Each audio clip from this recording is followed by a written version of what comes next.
Hello everyone. Today we're exploring free information resources. Libraries pay a lot for licensed databases, ebooks, and journals, but that's not the whole story. Free web resources are also a powerful part of the library toolkit. And just like you, library staff turn to Google, Wikipedia, government sites, and other online resources for news, health information, and even everyday problem solving. The key point here is that free and licensed resources shouldn't be seen as competitors. Both can be excellent. What matters is learning to evaluate them wisely. That brings us to evaluation. Not everything you find online is created equal. To help with this, librarians at Ithaca College developed a method called Accord. Let's unpack it. Agenda. Ask yourself, why does this information exist? Was it created to inform, persuade, sell, or mislead? Credentials. Who's the author? A scholar, a journalist, a random blogger. Why should we trust them?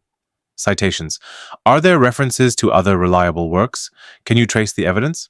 Oversight. Did anyone review it? Through peer review, editorial control, or even community moderation? Relevance. Does it actually answer your question, or is it interesting but unrelated? Date.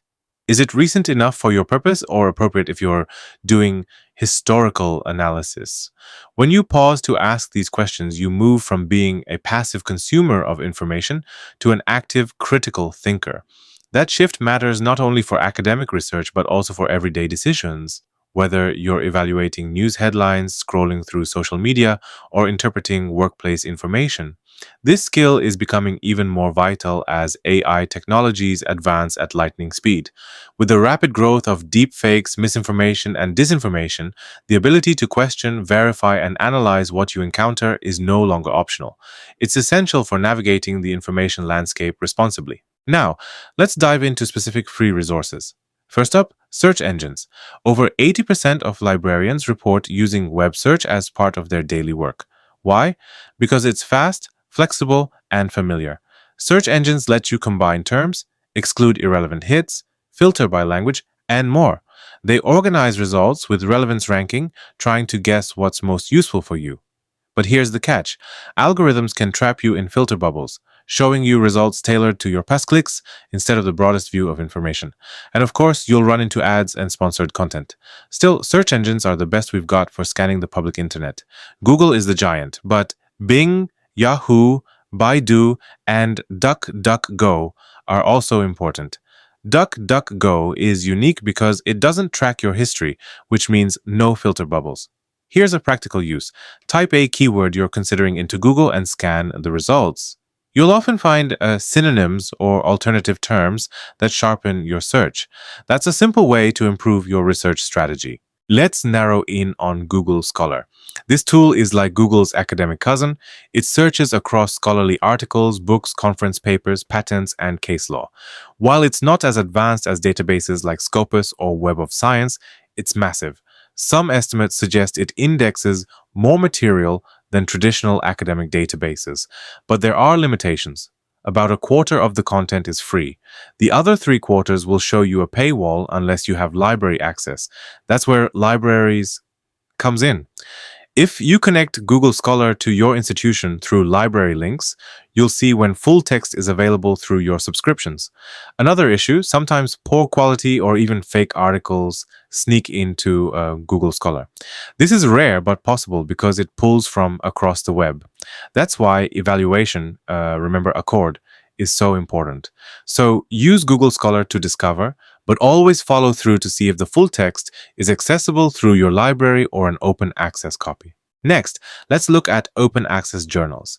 These are scholarly publications that are free to read. The Directory of Open Access Journals, or DOAJ, is the best place to find them. It vets journals for quality, making sure they practice peer review and don't fall into predatory publishing traps. For researchers without big budgets, open access journals level the playing field. They also integrate smoothly with library systems, so even when you're searching in a licensed database, open access content can appear alongside subscription articles. Now, on to government resources. Government agencies produce enormous amounts of reliable information. In the US, the starting point is USA.gov, which connects you to reports, laws, datasets, and digital archives. Some standout examples are the US Geological Survey for maps and Earth science data, Data.gov for open government datasets, MedlinePlus for consumer health information, and the Library of Congress digital collections for historical documents. These resources are not only free, they're authoritative and often updated regularly. Let's pause at a tool we all know: Wikipedia. Wikipedia has transformed the idea of an encyclopedia. Instead of relying on a handful of experts, it harnesses global collaboration. Articles are continuously updated, expanded, and debated. The transparency is powerful. You can see the entire history of edits and even the arguments among editors. But it's not perfect. There are errors, biased edits, and uneven coverage. That's why evaluation is key. Use Wikipedia for quick overviews, to get the vocabulary of a topic, or to find references in the bibliography at the bottom of articles. Just be cautious about citing it directly in academic work.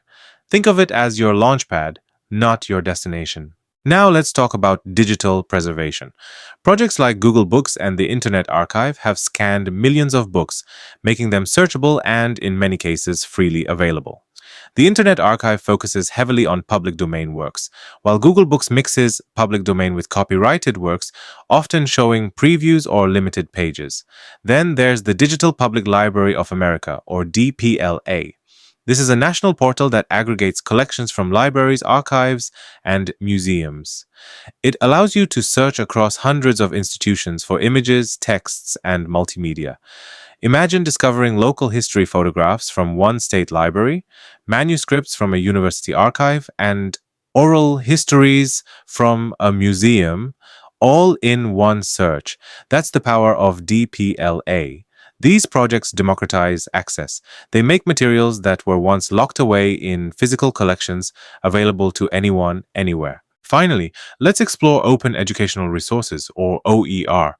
OERs are designed to break down economic barriers to learning. They include open textbooks, lesson plans, videos, quizzes, and even full courses. For example, OpenStax publishes free, high-quality textbooks. MIT OpenCourseWare shares entire courses. Khan Academy offers thousands of lessons. The beauty of OER lies in their Creative Commons licenses, which allow reuse, remixing, and sharing. Teachers can adapt them to their classes, and students save money by avoiding costly textbooks. For underfunded schools, community colleges, or international learners, OER can be transformative. They aren't just free, they're adaptable, accessible, and designed for sharing knowledge widely. So let's step back. Free information resources include search engines, Google Scholar, open access journals, government portals, Wikipedia, digitized archives, and OER.